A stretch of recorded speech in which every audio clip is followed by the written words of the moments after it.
ભારત માતા કે જય જય જવાન જય કિસાન. નાના કોટડા ગામના સૌ ગામજનોનો હું ખૂબ ખૂબ આભાર વ્યક્ત કરું છું કે તમે બધાએ મારું કેવું સરસ મજાનું સ્વાગત કર્યું.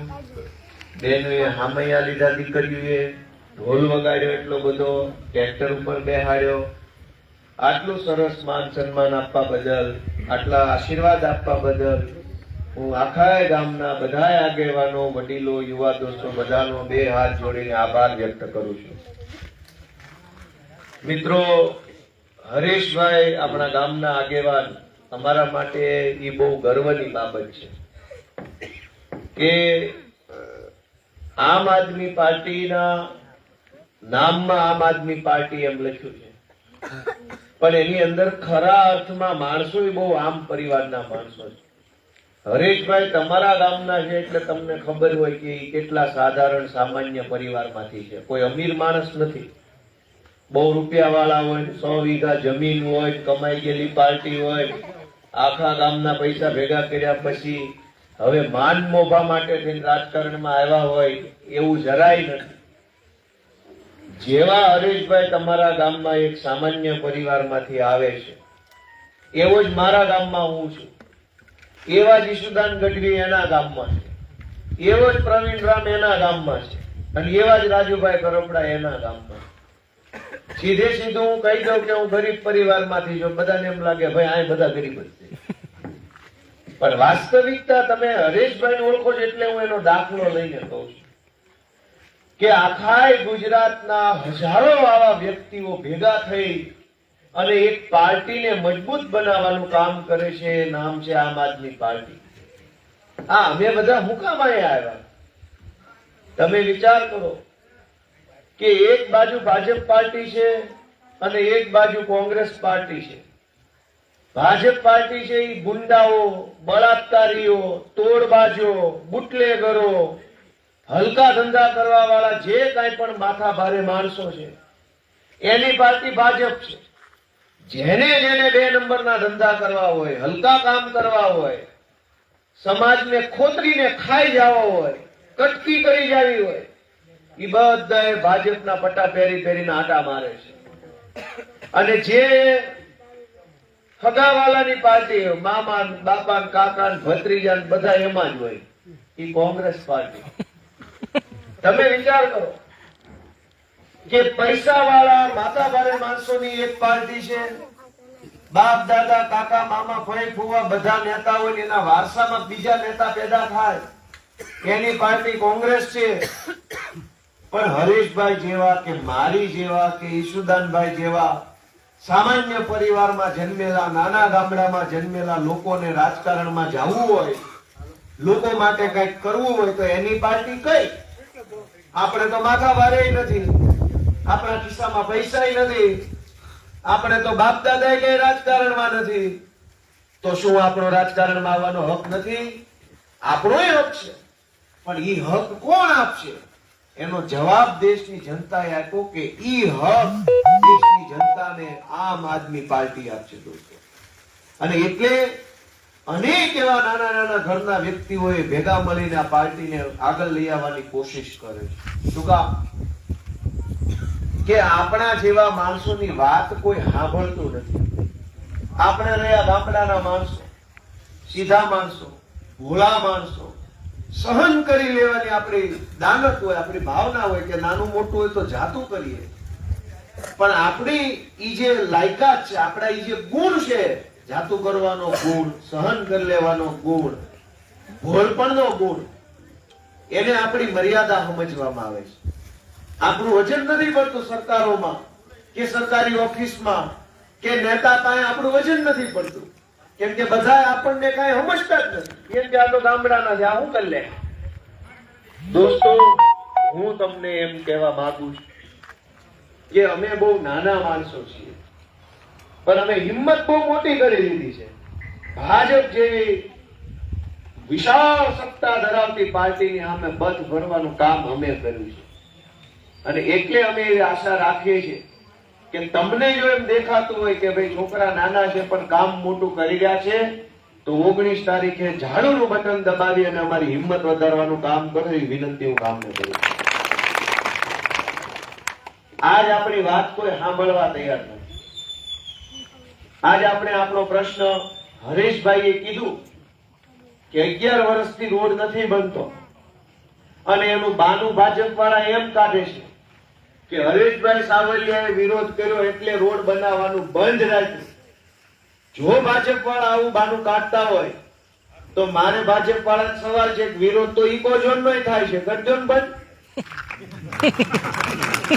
વિરોધ જ કરવી એ વસ્તુ બંધ કરી દેતા હોય તો કરો ઇકોઝોન રદ. એક નંબરના ખોટા છે. છઠ્ઠીમાં સાચું નો રોયા હોય એ ભાજપમાં જાય.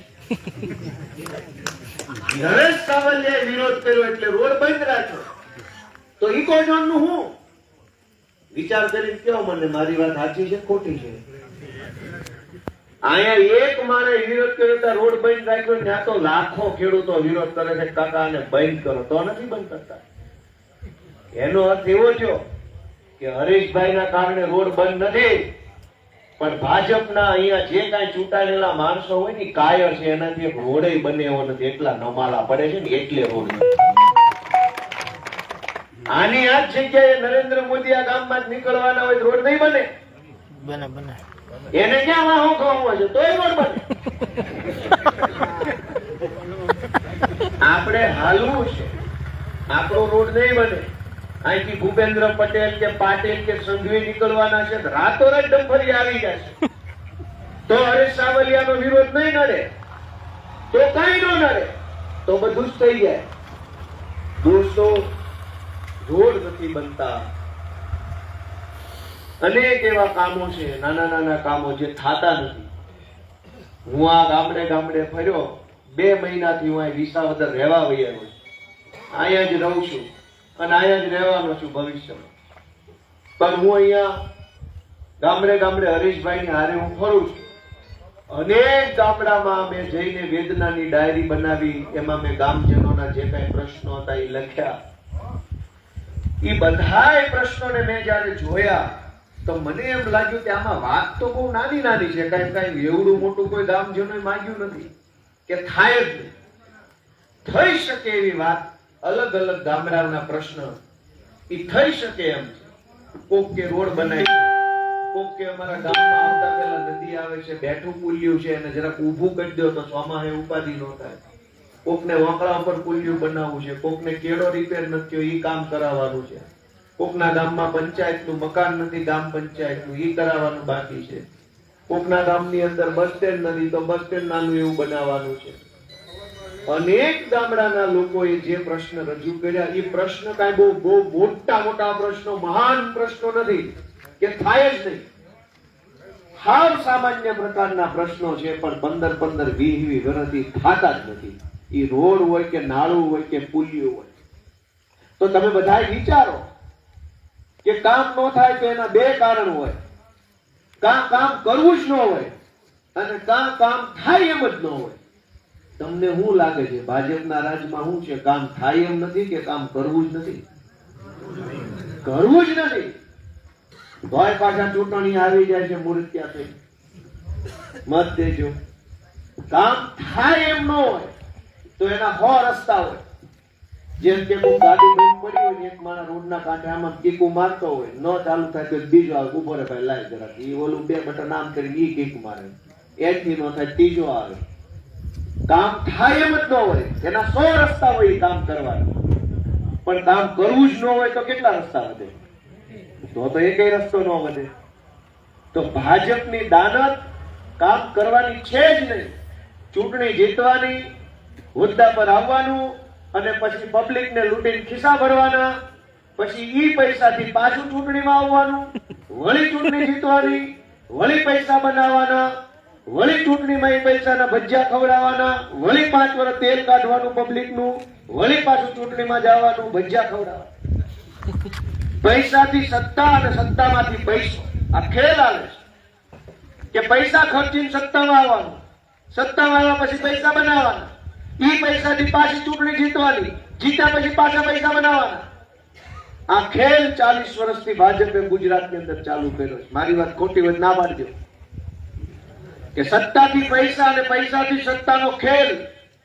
આમાં નાનો માણસ ક્યાં, ગરીબ માણસ ક્યાં, આમાં છેવાડાનો માણસ ક્યાં? આપણે તો પૈસામાંય નથી ને સત્તામાંય નથી, તો આપણે ક્યાં? અમારી જેવા 4 જુવાનિયા ઉભા થયા કે અમે બાજશું, લડશું, અવાજ ઉઠાવશું, તમારી સામે પડશું. એમાં હરેશભાઈ ઉભા થયા, ક્યાંક હું ઉભો થયો, ક્યાંક ઈશુદાન ઉભા થયા. તો ભાજપને ખટક્યું કે આ ખેલ બગાડવા વાળા ક્યાંથી આવ્યા. હરેશભાઈ સાવલિયા હાથ કેસ એની ઉપર છે, મારી ઉપર 30 FIR ભાજપે કરી, એમાંથી 21 અત્યારે વધી છે, બાકીની કેસ કોર્ટમાં પૂરો થઈ ગયા. પણ અમે હું ગુનો કર્યો? મેં તો ગુજરાતમાં ક્યાંય દારૂ નથી વેચ્યો, મેં ડ્રગ્સ નથી વેચ્યું, હું નાળા નથી ખાઈ ગયો, હું રોડ નથી ખાઈ ગયો, કે મેં કોઈના રૂપિયા નથી પડાવી લીધા, મેં તોય ખરાબ કામ નથી કર્યું, છતાંય મારા ઉપર 30 FIR કરી. શું કામ? કે ભાજપનો જે સત્તાથી પૈસા અને પૈસાથી સત્તાનો ખેલ હતો એની અમે વિરોધમાં પડ્યા છીએ. અમે એ ખેલને રોકવા માટે લડીએ છીએ. એટલે ભાજપને ખટકે છે કે ક્યાંથી આવ્યા. કોંગ્રેસ આરે એને હારું ગોઠવાઈ ગયું, નાતરું થઈ ગયેલું છે. હા, અમે નવા આવ્યા. દોસ્તો, હું તમને વિનંતી કરવા માટે આવ્યો છું કે અમને એક તક આપો. આ વિસાવદર, ભેસાણ અને જુનાગઢ ગ્રામ્ય મત વિસ્તારની પેટા ચૂંટણીમાં માત્ર 1.5 વર્ષ જેટલો સમય બાકી રહ્યો છે. 1 વર્ષ ભૂપતભાઈ ભાયાણીએ વેડફી નાખી શરૂઆત 2022 પછી. બીજા 2 વર્ષ ભાજપે વેડફી નાખ્યા, ચૂંટણી ન થવા દીધી આ પંથકમાં 2 વર્ષ સુધી. રોકી રાખી, ગમે તેમ કરીને દાદાગીરી, ગુંડાગીરી કરી. આ વિધાનસભાના 3 વર્ષ ભાજપે વેડફી નાખ્યા, બરબાદ કરી નાખ્યા. 1 વર્ષ ભૂપતભાઈએ, 2 વર્ષ ભાજપે. કરોડો રૂપિયાની ગ્રાન્ટો પાછી ગઈ, સરકારી કામો ટલ્લે ચડી ગયા, વિકાસના કામો ન થયા.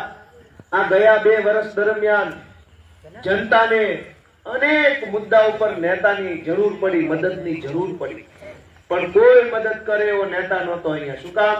ભાજપે ચૂંટણી ન થવા દીધી.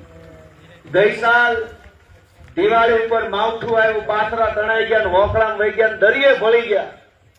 એ અતિવૃષ્ટિની એક કાણી કોડીની સહાય કોઈને મળી નથી. મારી વાત સાચી છે ખોટી? તે દિવસે લોકોને આગેવાનની જરૂર હતી, અહીં કોઈ આગેવાન નહીં, કેમ કે ભાજપે ચૂંટણી થવા દીધી નહીં. ગઈ સાલ ઇકોઝોનનો પ્રશ્ન આખા ગુજરાતમાં ગુંજ્યો. ગામડે ગામડેથી ખેડૂતો ટ્રેક્ટર લઈને આંદોલને ઉતર્યા.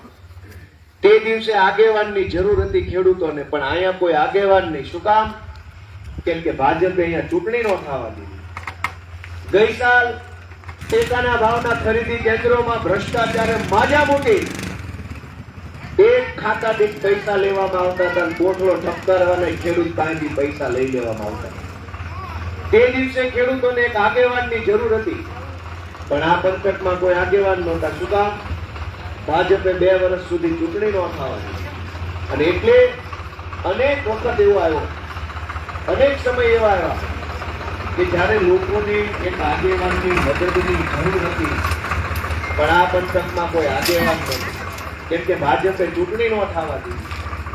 અને હવે જયારે ચૂંટણી આવી, ત્યારે આપણે બધાએ એક સારો નિર્ણય કરવાનો કે આવનારા દિવસોમાં વિસાવદર વિધાનસભાનો અવાજ વિધાનસભા સુધી કોણ પહોંચાડી શકશે, એ નિર્ણય તમારે લેવાનો. અમે રહ્યા નાના માણસો, અમારી પાસે ઈશ્વરે આપેલી આવડત છે, ભગવાને આપેલી હિંમત છે, અને ભણી ગણીને મેળવેલો અનુભવ છે. અમે અમારા અનુભવથી, અમારી આવડતથી અને અમારી હિંમતથી સમાજનું ખૂબ સારું કામ કરવા માંગીએ છીએ. એના માટે તમે એક તક આપો, એવી નાના કોટડા ગામને મારી વિનંતી છે. દોસ્તો, ભાજપ વાળા એની પાસે કોઈ મુદ્દો નથી, કોઈ માણસ નથી. તમે જુઓ, હરેશભાઈએ વાત કરી કે રાતે 12 વાગે ઉમેદવાર જાહેર કર્યા. એ તો ખ્યાલ છે બધા. રાતે કોણ આવે? રાતે કોણ આવે? હે? ચોર ચોર રાતે કોણ આવે? ચોર આવે, ચોર. રાતે 12 વાગે ઉમેદવાર જાહેર કર્યા. કા ધોળા દાડે નો આવ્યા? બહુ શાહુકાર હતા. શાહુકાર હોય દિવસે આવે, ચોર હોય રાતના 12 વાગે આવે.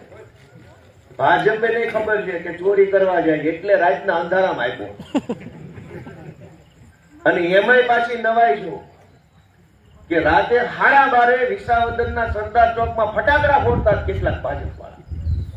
12:30 ફટાકડા ક્યારે ફોડવા પડે? 12:30 ફટાકડા ક્યારે ફોડવા પડે? રોજડા આવે ત્યારે, ભૂંડડા આવે ત્યારે રાતે 12 વાગે ફટાકડા કે ઈ ને અમારા બેને ઠેકડા મારતા હતા. મેં કીધું ભૂંડડા એવા લાગે, ફટાકડા ફોડે છે, ડાન્સ કરતા જાય. વિચાર તો કરો કેવું હાલે છે.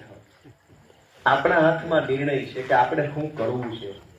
આ ભાજપ વાળાએ ગુજરાતની અંદર 40 વર્ષથી ઉપાડો લીધો છે.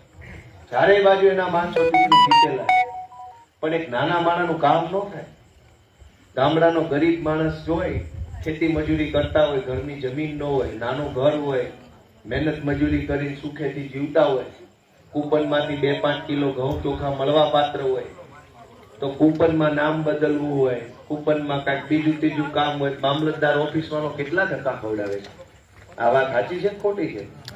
એને રહેમ નથી આવતી ગરીબ માણસ ઉપર, એને દયા નથી આવતી, શરમ નથી આવતી, માનવતા નથી એનામાં. કા નાના માણસ ધક્કા ન ખવડાવું. 2 કિલો ઘઉં લઈને ખાઈ જાય તો ક્યાં દેશ બરબાદ થઈ જવાનો.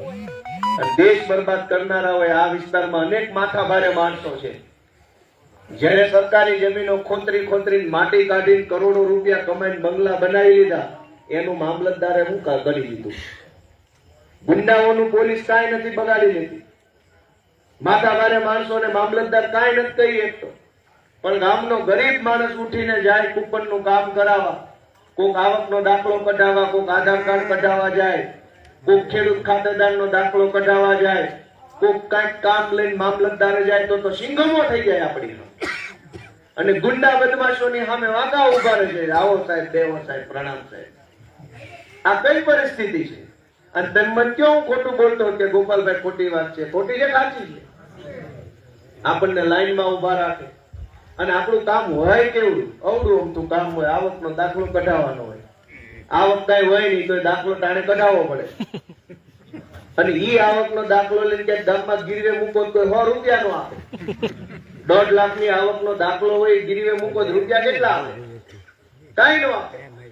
છતાંય ધક્કા ખવડાવવાના, કાલ આવજો, આજ આવજો, પમદી આવજો, સિક્કો નથી માર્યો, સોગંદનામું કરાવવાનું બાકી છે, કેવાયસી નથી કરાય. આવું આવે. આ દારૂ વેચવા વાળા ક્યાં કેવાયસી કરાય આવે છે? તોય બેફામ દારૂ વેચે છે ને વગર કેવાયસી કરાવે. નહીં સોગંદનામું, નહીં કેવાયસી, નહીં અંગૂઠો મારવાનો. ફોન કરો તો કેળામાં માલ આપી જાય, ઘરે આપી જાય, હોમ ડિલિવરી. અને લાઈન લાગે નહીં, ધક્કા ખાવાનું નહીં. જે દારૂ ઉપર પ્રતિબંધ છે એ દારૂ બેફામ મળે છે, પણ વાવણી ટાણે ખેડૂતને 2 થેલી ડીએપી ખાતર જોતું હોય તો નથી મળતું. આ ભાજપની સરકારની તાનાશાહી. એક ખેડૂત એમ કે 3 થેલી ડીએપી જોતું છે તો કે 3 નહીં મળે, 1 જ મળશે. હવે આ શું હાલત છે? સરકારને ખબર છે કે દર વર્ષે જુનાગઢ જિલ્લામાં આટલા 1000 હેક્ટર જમીનની અંદર વાવેતર થાય છે. એ તો દર વર્ષે જે વાવેતર થાય એ થવાનું છે. સરકારને ખબર છે કે દર વર્ષે આટલા હેક્ટર જમીનમાં વાવેતર થાય તો આટલા ટન ખાતરની જરૂર પડે, તો આગોતરી વેતરણ કેમ નથી કરી રાખતા? ગેસનો બાટલો આપણે લખાવીને અઠવાડિયે ઘરે આવી જાય છે, એમ ખાતરની થેલી કેમ ઓનલાઈન ન લખાઈ કે ઉનાળામાં ખાતર લખાઈ દેવાનું, જેને જેટલું જોતું એટલું લખાઈ દે, ઓનલાઈન એન્ટ્રી પાડી દેવાની, 7-12 નંબર આધાર કાર્ડ નાખીને 4 થેલી ખાતર હરેશભાઈ સાવલિયા, પછી ઘરે જઈને હોઈ જવાનું. 100 માં હું થાય તેથી 4 થેલી લઈ લેવાની. આ વેતરણ ન થઈ શકે સરકારમાં? થઈ શકે કે ન થઈ શકે? પણ ધરાહાર નથી કરતા. 40 વર્ષથી મત લઈ જાય છે, દરેક ચૂંટણી મત જોતા છે, પણ ખેડૂતની પીડા ઓછી થાય એવું એકેય કામ નથી કરવું. ખાતરની વેતરણ દર વર્ષે કરવાની હોય, સરકારને ખબર છે, આપણને ખબર છે, તો આગોતરું આયોજન કેમ નહીં? દોસ્તો, ટેકાના ભાવના ખરીદી કેન્દ્રમાં આખા ગામને મેસેજ નાખી દે, આખા તાલુકામાં મેસેજ જાય કે ખરીદી ચાલુ થઈ ગઈ. એટલે આખા તાલુકાના હજારો ખેડૂતો ટ્રેક્ટર ભરી માંડવી લઈને કેન્દ્ર ઉપર જાય. એટલે એના લાઈનો લાગે. 2-3 દિવસે વારો આવે એમ હોય, 3 દિવસ સુધી વેફરના પડીકા ખાઈ હુઈ રહી ત્યારે વારો આવે. એટલે ખેડૂતની લાચારીનો બરાબર લાભ ઉઠાવી શકે. કે હવે તમે 5,000 નહીં આપો ખાતા દીઠ તો તમારો માલ રિજેક્ટ કરીશ. હવે અઠવાડિયું વેફર ખાધ્યા પછી પાછું જવું કોને પહોંચે? ઈ લાચારીનો લાભ ભાજપના માણસો ઉઠાવે. તો સરકારને એટલી બુદ્ધિ નથી કે ગામ દીઠ મેસેજ નાખે. નાના કોટડા જેવું મોટું ગામ હોય તો એક દિનો એક મેસેજ, ખાલી કોટડામાં જ મેસેજ આવવો જોઈએ. નાના ગામ હોય તો 4 ગામ વચ્ચે એક મેસેજ નાખો. રોજનો એક મેસેજ નાખવાનો, 3 દી અગાઉ મેસેજ નાખવાનો. નાના કોટડાનો વારો 5 તારીખે છે. નાના ગામ હોય તો 4 ગામ વચ્ચે મેસેજ નાખો. તો કોઈએ વેફરના પડીકા અઠવાડિયું ખાવા પડે? પણ આવી વેતરણ નથી કરતા. શું કામ? કે આવી વેતરણ કરે તો તમારી પાસેથી ખાતા દીઠ 5,000 લેવા કેવી રીતે? અને ઈ જે પૈસા ખાતા દીઠ 5,000 કોથળો ઠપકારવાના પૈસા, ઈ જે પૈસા ભાજપ વાળાએ પડાવ્યા છે, ઈ જ પૈસાથી આ ચૂંટણી લડવા આવે છે. તમે જુઓ કે આપણે જયારે ગઈ સાલ એવું થયું કે ચણાના પાકનું રજીસ્ટ્રેશન કરાવ્યું બધાએ. પછી સરકારમાંથી મેસેજ આવ્યો કે ભાઈ અમારા ઉપર સેટેલાઇટ માંથી જોયું તો એના ઢેફા દેખાય છે, ચણ્યા બીણ્યા કઈ છે નહીં. હવે કાકા કાળા ઉનાળે તું કેમેરો લઈને આવી તો અહીંયા હોય હું ઢેફા છે? તારે વાવણી તાણે આવવું જોઈએ. ચણ્યા છે હું આવ્યું છે, દાંજો આવ્યો. કાળા ઉનાળે આવ્યો કે સેટેલાઇટ ના કેમેરામાં ચણ્યા દેખાતા નથી, માટે તમારું રજીસ્ટ્રેશન કેન્સલ. આવું થયું તો નતું થયું? તો તમારા સેટેલાઇટ કેમેરામાં માવઠું નો દેખાણું, તલ પલ્લી એ નો દેખાણું, ઢેફા દેખાય છે પણ તલ પલ્લેલા નથી દેખાતા. કેવા કેમેરા લગાવ્યા ઉપર? આ બધું હું કામ થાય છે? એક એક મુદ્દા ઉપર અન્યાય હું કામ થાય છે ખબર છે તમને? કોઈ બોલવા વાળું માણસ નથી ને એટલે આ બધા રેઢા રાજ છે, મન ભાવે એવું ઓલું કરે છે, પબ્લિક ને લૂંટે છે. ભાજપ વાળાને કોઈ કહેવા વાળું નથી. વિધાનસભાની અંદર ભાજપના 160 ધારાસભ્ય છે. ગુજરાતના ઇતિહાસમાં નો એટલા ધારાસભ્યો આજે ભાજપના વિધાનસભામાં બેઠા છે, પણ હંધાયના મોઢે મોટા શીકલા બાંધેલા છે, બોલવા નથી કાંઈ. ઇકોઝોનનો પ્રશ્ન આવે, 160 ધારાસભ્ય મૂંગા બેઠા રહે. નવી જમીન માપણીનો પ્રશ્ન આવે, 160 ધારાસભ્ય મૂંગા બેઠા હોય. ગામનો ગરીબ 100 વારીઓ પ્લોટ માંગે તો નથી, હજારો લોકો પાસે ઘરનું ઘર નથી, પણ વિધાનસભામાં 160 ધારાસભ્યના મોઢે ચીકલા બાંધ્યા, બોલવાનું નહીં. અનેક એવા ગરીબ પરિવારો છે ગામડામાં જેની પાસે બીપીએલ નું કાર્ડ નથી. લાયક માણસ છે, યોગ્ય માણસ છે, ગરીબ છે, એની પાસે બીપીએલ નું કાર્ડ નથી, ભાજપના માણસો પાસે બીપીએલ ના કાર્ડ છે. તો વિધાનસભામાં 160 ધારાસભ્યના મોઢે ચીકલા બાંધ્યા, એક શબ્દ બોલતા નથી. દોસ્તો, જો તમારે ન્યા જઈને બોલવાનું જ ન હોય તો શેના ધારાસભ્ય બની ફરો છો? હું તમને વિનંતી કરવા માટે આવ્યો છું કે મને તમે બધા ઝાડુના નિશાન ઉપર મત આપી એક તક આપો તો વિસાવદરના ચોક થી લઈને વિધાનસભા સુધી ખોખારો ખાયનું જનતાના અવાજો ઉઠાવવા માંગુ છું.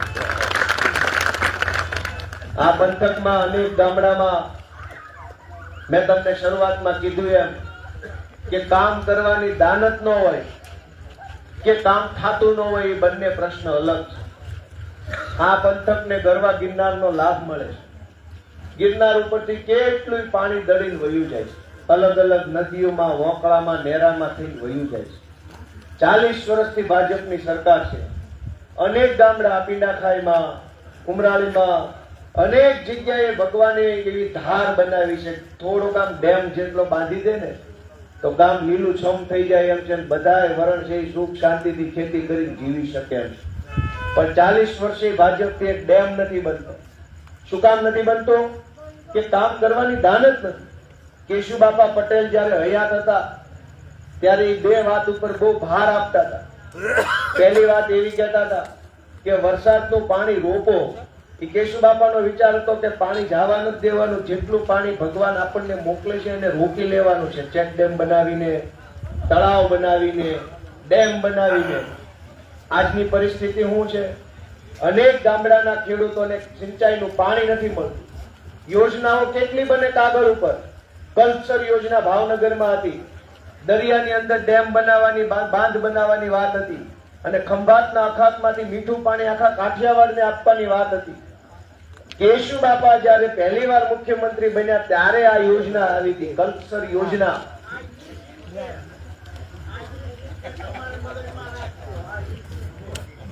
કેશુ બાપા જયારે પહેલી વાર મુખ્યમંત્રી બન્યા 1995 માં, ત્યારે સરકારમાં કલ્પસર યોજના બનેલી.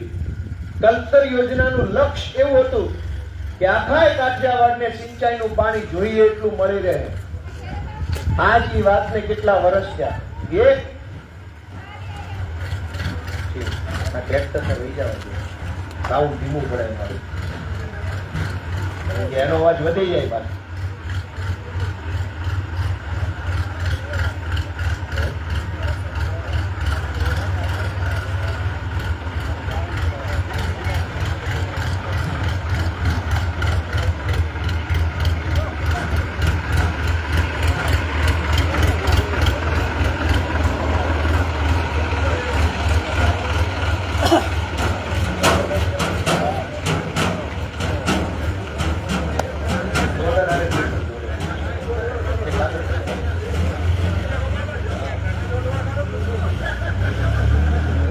મને ખબર જ છે, પણ અમુક વસ્તુ અમારી બાજુ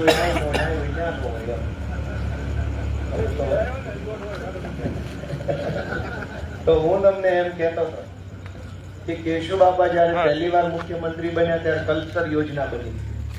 કલ્પસર યોજનાનું લક્ષ્ય એવું હતું કે આખા કાઠિયાવાડની તમામ જમીનો લીલીછમ બની જાય એટલું પાણી આવશે. એના નરેન્દ્ર મોદીના હાથે નાળિયેર નાખ્યા ભાવનગરના દરિયા કાંઠે. એ નાળિયેર ઉગ્યા, નાળિયેરી થઈ ગઈ, એમાં નાળિયેર આવ્યા, યોજના પૂરી નહોતી. વિચાર કરો, કોને ફરિયાદ કરવાની? સુજલામ સુફલામ યોજના બની કે પાણીનો સંગ્રહ થાય અને ખેતરોમાં પાણી જેટલું જોઈએ એટલું મળી રહે. કરોડો રૂપિયાની માટી ભાજપના માણસો કાઢી ગયા અને કેટલાય કરોડો રૂપિયાના ભ્રષ્ટાચાર ભાજપના માણસોએ સુજલામ સુફલામ યોજનામાં કરી નાખ્યા, પણ ખેડૂતના ખેતરે એક ટીપું પાણી ન આવ્યું. પછી બોરીબંધ યોજના આવી નરેન્દ્ર મોદી વખતે, બોરીબંધ મૂક્યા, કરોડો રૂપિયા ખાઈ ગયા, બોરીબંધ બન્યા, એક ટીપું પાણી ખેડૂતના ખેતરે ન આવ્યું. બાકી રહી ગયું તો સૌની યોજના આવી, નામ સૌની, પણ લઈ જાય ભાજપની.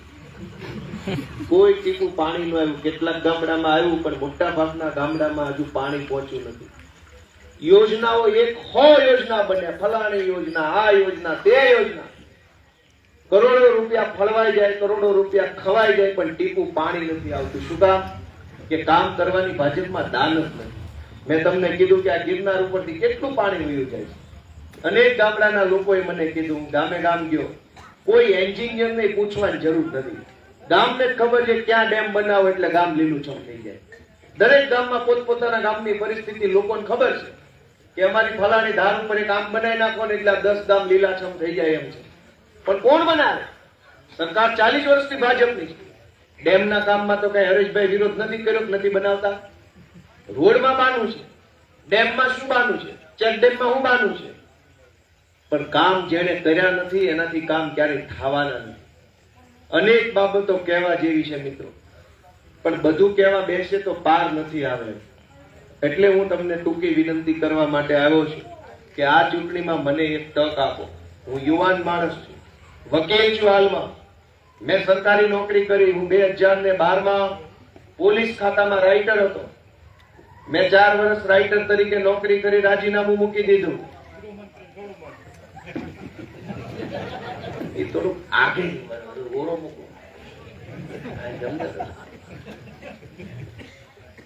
એના પછી હું જમીન મહેસૂલ વિભાગમાં ક્લાર્ક બન્યો. અમદાવાદની પ્રાંત અધિકારીની કચેરીમાં ક્લાર્ક તરીકે મેં નોકરી કરી. મારી પાસે સરકારી કામ કરવાનો, સરકારી કામ કરાવવાનો, સરકારી તંત્રની સાથે કામ પાડવાનો વિશાળ અનુભવ છે, કેમ કે મેં નોકરી કરી છે. હું વકીલ છું, એટલે પણ હું કાયદાકીય રીતે, બીજી ત્રીજી રીતે સાહેબોને રજૂઆત કેમ કરવી, શું કરવું, ક્યાં લખવું, કેમ લખવું, કયા સાહેબને લખવું, એની મને આવડત છે. અને એટલે હું આશા રાખું છું કે મારી જેવા ભણેલા ગણેલા અનુભવી વકીલ કક્ષાના માણસને જો તમે એક તક આપશો તો હું આ વિસ્તાર માટે ખૂબ સારું કામ કરી શકું એમ છું. દોસ્તો, બધા નેતાને તમે અજમાવી લીધા. મોટા ભાગના નેતાઓ છે એ અધિકારીઓની સામે વાત નથી કરી શકતા. અધિકારી ભણેલા હોય એટલે નેતાને છેતરી જાય કાયમ માટે. અને એટલે ઘણા તમને ચડે છે. આપણા ગામનો રોડ બને કે ન બને, પણ માર્ગ અને મકાન વિભાગના એક્ઝિક્યુટિવ એન્જિનિયરનો પગાર ક્યાં બંધ થઈ જવાનો છે? ત્યારે એનો પગાર ચાલુ રહેવાનો, મામલતદારનો પગાર ચાલુ છે. આપણું કામ થાય કે આપણું કામ ન થાય, સરકારી માણસનો પગાર ક્યાં બંધ થઈ જવાનો? તો સરકારી માણસ જ્યારે કામ ન કરતો હોય ત્યારે એની પાસે કેમ અમરાવતી એક ફોન કે આ ગોપાલ ઇટાલિયાને ઝાડુના નિશાન ઉપર મત આપવાનો છે, બધાય વિનંતી કરો. હું તો તમામ જ્ઞાતિ બધા જ સમાજને મારી બે હાથ જોડીને વિનંતી છે કે ભાઈ આ ચૂંટણી 1.5 વર્ષ પૂરતી આવનારી પેટા ચૂંટણી છે. આ ચૂંટણીમાં પાર્ટી બાર્ટી કઈ બહુ મહત્વની હોય નહીં, કેમ કે સમય તો વેડફી નાખ્યો ભાજપ વાળાએ. હવે તો થોડો સમય વધ્યો છે. આ થોડા સમય માટે તમે એક તક આપો, એક અખતરો મારો કરો, એવી મારી નાના કોટડા ગામના લોકો પાસે વિનંતી છે. દોસ્તો, આ ભાજપ વાળા એની પાસે બહુ પૈસા છે, 2 નંબરના. ગામડે ગામડે દારૂ વેચવાનું પ્લાનિંગ એને કર્યું છે, પૈસા વેચવાનું પ્લાનિંગ કર્યું છે, અને એની પાસે આવડત જ છે. આ ભાઈ બીજી પહેલા ચૂંટણી લડવા આવ્યા હતા ત્યારે હાથ ધંધા કર્યા હતા, તમને બધાને વધારે ખબર હશે. મેં 1-2 ભાજપ વાળાને ધ્યાન દોર્યું કે તમે દારૂ વેચવા નીકળ્યા છો ગામડે ગામડે મત માટે થઈ, તો 2-2 ખાતરની થેલીઓ કેમ નથી દેતા ઘરથી? તમારે દારૂ જ દેવું છે તો ખાતરની થેલીઓ આપો, થેલી જ દેવી જ છે, કોથળી ખાતર નહીં આપો, દારૂની હું કામ આપતી છે? અને રૂપિયા આપો છો, એના બદલે અમારી બધી બહેનો 5-5 તોલાના હાર કરાવી દો. વાંધો શું છે? તને મેં કીધું છે, હું આખા નાના કોટડા ગામને કહેતો જાઉં કે જો ભાજપ વાળા અમારી બધી બહેનોને 5-5 તોલાનો હાર કરાવી દે અને બધા અમારા ભાઈઓને 2-2 થેલી ખાતર આપી દે, તો ગામમાંથી કોઈ માણસ મને મત ન આપતા. મહેરબાની કરી એ પૈસા લઈને જ મત લેવા નીકળ્યા છે, તો પણ વ્યવસ્થિત આપો ને. આપવું હોય તો ઘર જેમ આપો, માંગણી એમ નહીં. 5-5 તોલન કરે છે, ડોક્યું હારું લગ્નમાં પહેરે એવું દીકરાના. વાંધો દોસ્તો, ખુશ થઈ જાય, કોઈ કાંઈ એમ નથી લઈ જવા વાળી ભાજપ પાર્ટી દાંત કાઢે.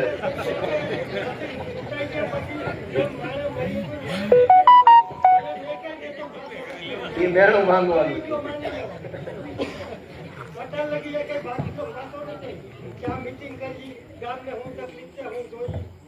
એટલે હું હવે મારી વાતને, એ વાત તમારી સાચી છે. ગામ આખું દુખી છે, સમજી લેજો. ગામો ગામ પબ્લિક દુખી છે, કઈ બોલવાનું બેલ નથી પડતો. ભાજપ વાળા બોલવા દેમ છે નહીં, કોંગ્રેસ વાળા કઈ કહેવા જેવું નથી. અમારી સભામાં કહેવાનું ને પછી, કેમ કે અને એ અમારા માટે એક ગર્વની બાબત છે કે આશા અમારી પાસે છે અને અહીંયા માણસ બોલી શકશે એવો એને ભરોસો છે કે ગોપાલભાઈની સભામાં બોલશું તો પણ સાંભળશે. એ ભરોસો છે અને સાંભળ્યા પછી કઈક કરશે એ આશા છે.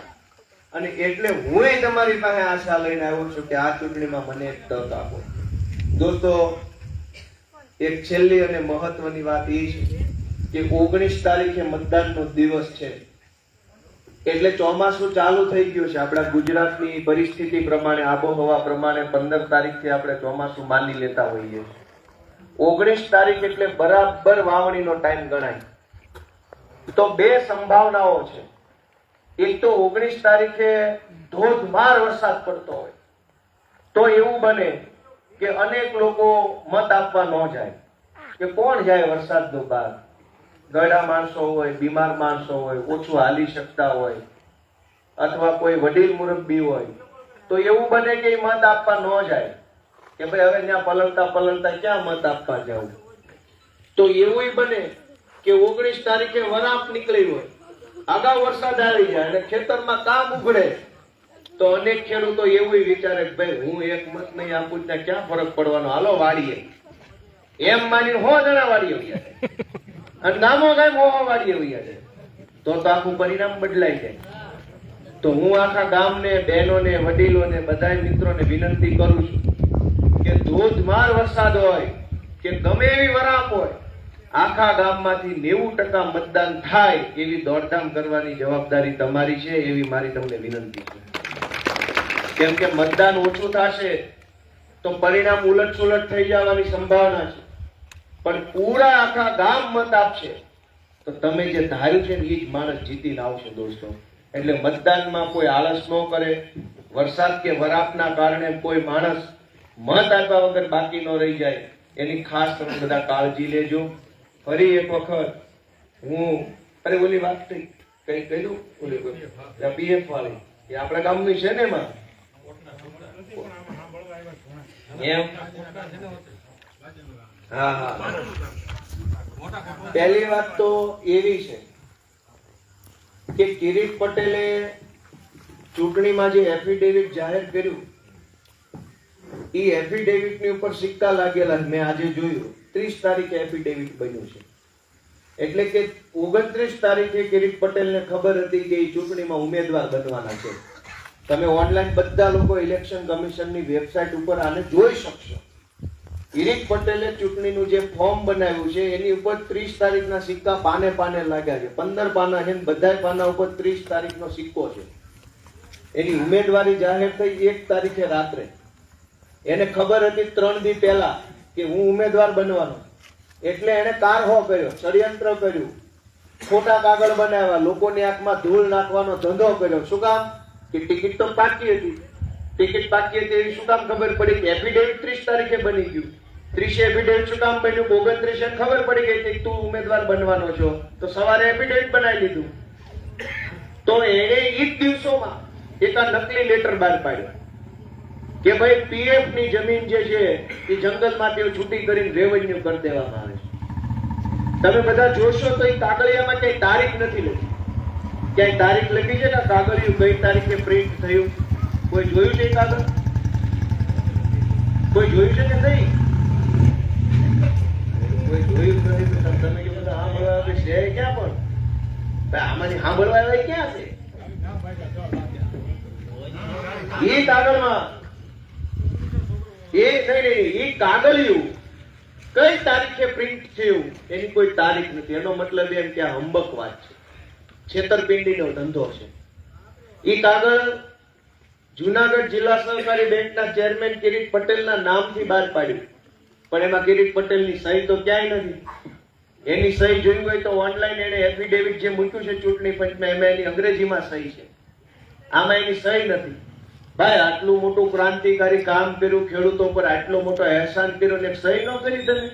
આટલા સીધા માણસો છો કે મેં આ કામ કર્યું કહેવાની સહી ન કરી? પણ ક્યાંથી સહી કરે? કાગળિયું જ ખોટું છે, ખેડૂતોને છેતરવા માટેનું કાગળ હતું. એ કાગળમાં એમ લખ્યું છે કે સરકારે મંજૂરી આપી, વન વિભાગના માનનીય મંત્રી આમ કરી નાખ્યું તેમ કરી નાખ્યું. વન વિભાગ હસ્તક પીએફ ની જમીન આવે. જો આ નિર્ણય વન વિભાગે લીધો હોય અને વન વિભાગે નિર્ણય કર્યો હોય કે પીએફ ની જમીનને રેવન્યુ ની જમીન તરીકે ગણવી, તો વન મંત્રી કાં એકેય શબ્દ નથી બોલતા?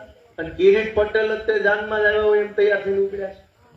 વન મંત્રી એક શબ્દ નથી બોલ્યા કે આ સાચું છે, ખોટું છે, આવું કર્યું છે કે નથી કર્યું. વન મંત્રી મૂંગા જ, કેમ કે વન મંત્રી ને ખબર છે કે આ ખોટું છે. આ જુનાગઢ જિલ્લામાં ડીસીએફ હોય, district conservative of forest, DCF એક શબ્દ નથી બોલ્યા, એસીએફ એક શબ્દ નથી બોલ્યા, વન વિભાગના મુખ્ય સચિવ કાંઈ નથી બોલ્યા, વન વિભાગના કમિશનરો કાંઈ નથી બોલ્યા. આરએફઓ મૂંગા છે, સરકારનો કોઈ પરિપત્ર નથી. ખાલી કિરીટ પટેલને એકને જ ખબર છે કે 10 ગામમાં આવું થયું. તો આ જૂઠ નથી તો શું છે? મુખ્યમંત્રીની હાજરીમાં આવડું મોટું જૂઠ બોલી નાખ્યું માત્ર ચૂંટણી જીતવા. હવે ચૂંટણી જીતવા જો આવડું મોટું જૂઠ બોલતા હોય તો આગળ તો હું કરશે એ વિચારવાનું બધા ગામ લોકો છે. દોસ્તો, આ જૂઠ ફેલાવનારા લોકોને તમે ઓળખો છો, એક વખત તમે રિજેક્ટ કરી ચૂક્યા છો, બીજી વખત માટે મારે કઈ કહેવાનું રહેતું નથી. આપ તમામ ગ્રામજનો આટલી મોટી સંખ્યામાં આવ્યા, મારી વાતને સાંભળી એ બદલ હું સૌ ગ્રામજનોનો ખૂબ ખૂબ આભાર વ્યક્ત કરું છું. વિશેષમાં બહેનો આટલી મોટી સંખ્યામાં હાજર રહ્યા, અહીંયા બેઠા છે, ત્યાં બેઠા છે, બધાએ ખૂબ ગંભીરતાથી મારી વાત સાંભળી બહેનોએ. એ બદલ હું બહેનોનો ખૂબ ખૂબ આભાર વ્યક્ત કરું છું. ફરી એક વખત તમે અમારો આટલું સારું સ્વાગત સત્કાર કર્યો. આ બે દીકરીઓએ મારા વધામણા કર્યા, ટ્રેક્ટર અપાઈ દીધું, મને મજા આવી. મને હરેશભાઈનો ખાસ આભાર માનું છું કે એક આગેવાન બનવાની પ્રક્રિયા છે ને બહુ અઘરી છે. નેતાના ઘરે જન્મ લ્યો, પૂર્વ મંત્રીનો દીકરો હોય ને એને બહુ વેઠવું ન પડે. એ સીધો ધારાસભ્ય બની જાય. બાપો ધારાસભ્ય હોય ને દીકરો ધારાસભ્ય આસાનીથી બની જાય. બાપા જેના રાજકારણમાં સફળ થયા ને એના છોકરાને બહુ અઘરું ન પડે. પણ આપણે તો પહેલી પેઢીમાં રાજકારણમાં ઉપર આવવું હોય તો બહુ વેઠવું પડે. એ અમે ને હરેશભાઈ જાણીએ છીએ ને કેટલું વેઠવું પડે. મારી કે હરેશભાઈની હું વાત કરું, મારી તો મારા પોતાના ઇટાલિયાના મારા કુટુંબના ખાનદાનમાં કોઈ ગામ પંચાયતનો સભ્ય નથી. મારા મોહાળમાં કોઈ ગામ પંચાયતના સભ્ય નથી. મારી બહેનો જ્યાં હાહરે દીધી છે ન્યાય કોઈ ગામ પંચાયતના સભ્ય નથી. અને મારા હાહરા પક્ષમાં ન્યાય કોઈ રાજકારણમાં નથી. ચારેય બાજુ જે આપણો સંબંધ હોય, હાહરામાં, મોહાળમાં, વેવાયુમાં કે આપણા કુટુંબમાં, એકેય જગ્યાએ અમારું કોઈ રાજકારણમાં નથી. હું અમારા ખાનદાનનો પહેલો માણસ છું જે રાજકારણમાં આવ્યો. તો કેટલી અગવડતા! ખાના માણસો અડ્ડો જમાવીને બેઠા હોય, બાપ દાદાની પેઢી હોય એમ રાજકારણમાં બેઠા છે. કાં તો જૂના જમાનામાં જુનાગઢમાં કેમ નવાબ હતા એમ નવાબના સુબાની જેમ બધા બેઠા છે. હરાવો જાય એનો જો એની સામે ચૂંટણી ઉભા હતો.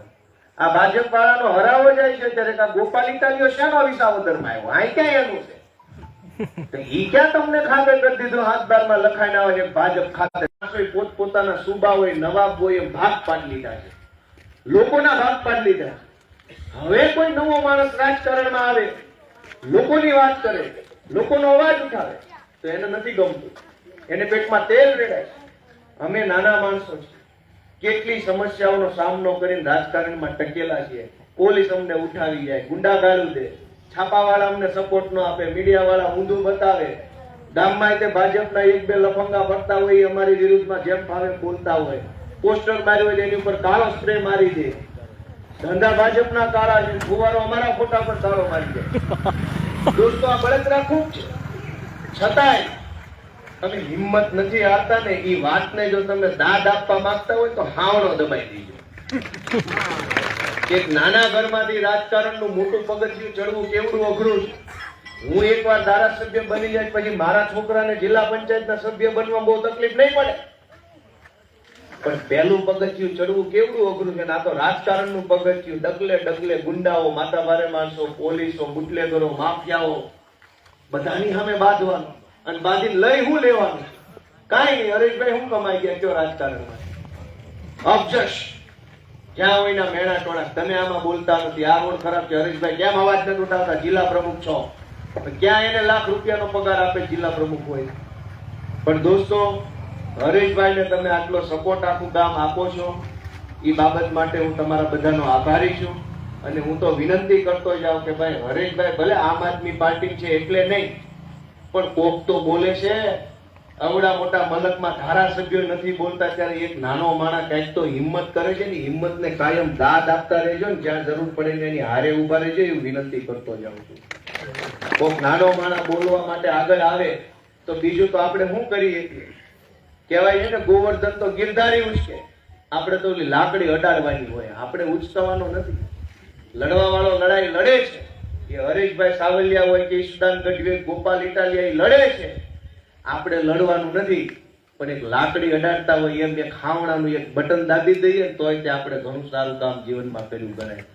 દોસ્તો, હું આપ સૌનો ફરી એક વખત ખૂબ ખૂબ આભાર વ્યક્ત કરું છું. મારી કાંઈ ભૂલચૂક હોય તો માફ કરજો. સૌને જય શ્રી કૃષ્ણ, જય કિસાન. જય કિસાન.